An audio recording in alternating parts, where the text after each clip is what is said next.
Oh, so this is what Juggler's Juggler talked about when he said that he's going to move on to other adventures.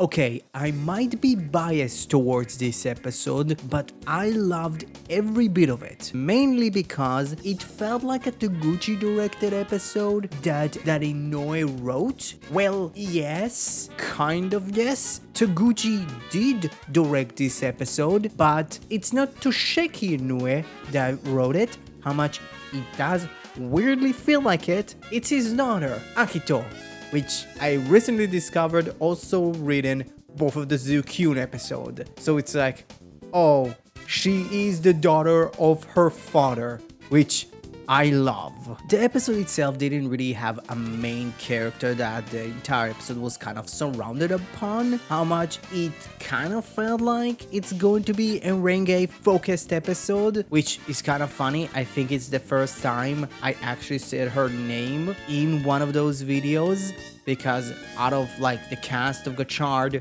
she's like the least developed out of all of them. Kajiki got more development than her, but the episode does take place in her grandmother's village. But she doesn't really partake as much of the main plot as I and everybody else would have think. It's just weird, I don't know, but her interactions with her grandma were fun.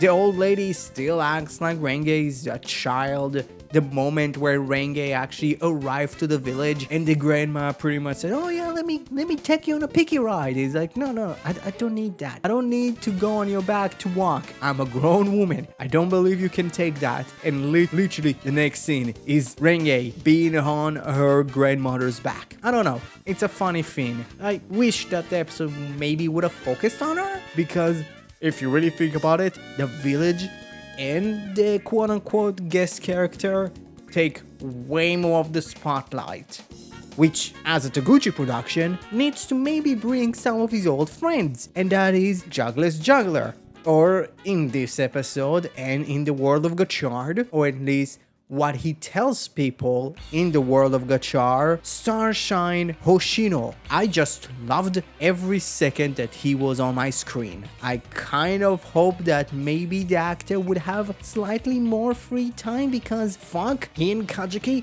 are really fun, and I just love that just like they have such great chemistry. And Starshine as a character is like weird, but also really interesting. But also Kajiki is just back, and we're not going to talk about it because he's been out of the show like at least since episode 23, and it like he was never mentioned again. He just showed up and left. Almost like Akito really likes Kajiki as a character or as an actor, and it's like, I'm just going to insert him into the episode I write. I like Kajiki, and I love that we actually got to see the moment that Starshine actually got his pearls, aka Kemis. Like, the moments before were really funny. Everybody's like working hard in the shrine. Starshine is doing nothing. Everybody's eating like basically like homemade food. Starshine is eating a warm-up ramen cup. I just love it. And the moment that he got those pearls, specifically like when he tumbles down the mountain, is the most tokusatsu thing that Toei ever produced in the last decade. Because you can clearly see it's a doll, but you know what? Like, fuck, that's funny. Because here's the thing, tokusatsu and the cheapness of it has a charm. I'm sorry, Hasbro. It's really cool and really funny. While, you know, doing something serious and gritty would never work. Because when you make it serious and gritty, you just become Batman v Superman, a movie that didn't even care about putting an S after the V. Just saying. Zack Snyder is a fucking hack. But it is kind of interesting because like Starshine as a character, specifically as a guest character, for a lot of seasons would be presented as some sort of an asshole that kind of wants to gain powers. But with the knowledge we have on the Kemis, it seems like he actually has all of the right intentions to actually protect the village, which it is kind of cool how much he's very much a sucker for intention. But again, Starshine as a character is fun. Like the actor is genuinely charming, and I'm saying it once and I'm saying it again.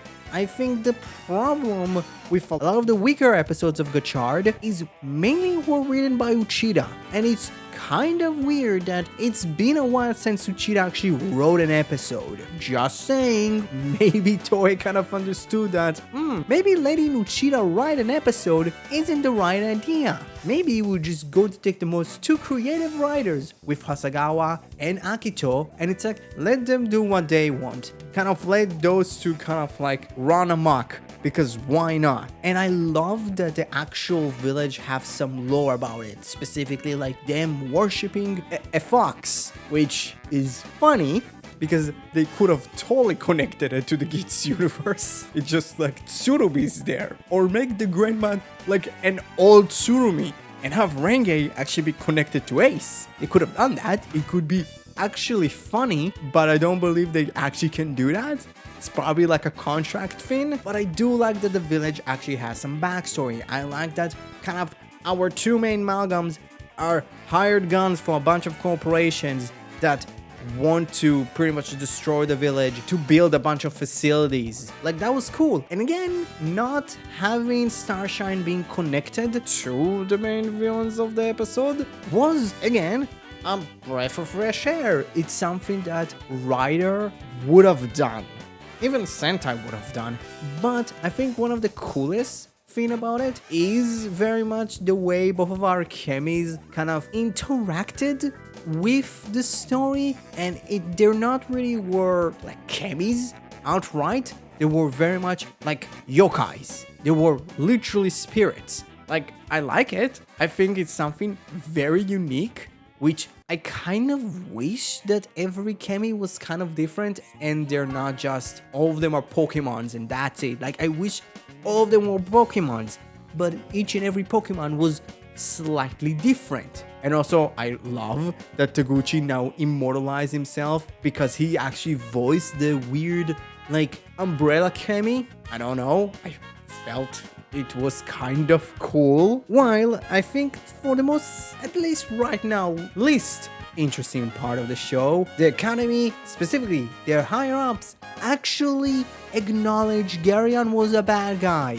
Oh my god! So they're not doing like the Academy is evil now, which is weird because like I was totally prepared for it, and it's like, no, they're not the bad guys, and I'm like, oh, are you just baiting me? Is this just all a bait? And in the end, the main head of the Academy is going to be El Dorado or something. But it was kind of interesting that Expander was like totally like, oh, they should have fucking do it now. Why they're now not doing anything? And like Minato is like telling him, hey, organization don't change in a night. And he looks at him almost like, yo, like, I know the head of the Academy has a daughter, just date her and wait until a big scandal would happen and just take his place. Just wait. Like, I don't know. It is kind of funny. But like, yeah, like, I genuinely really like this episode.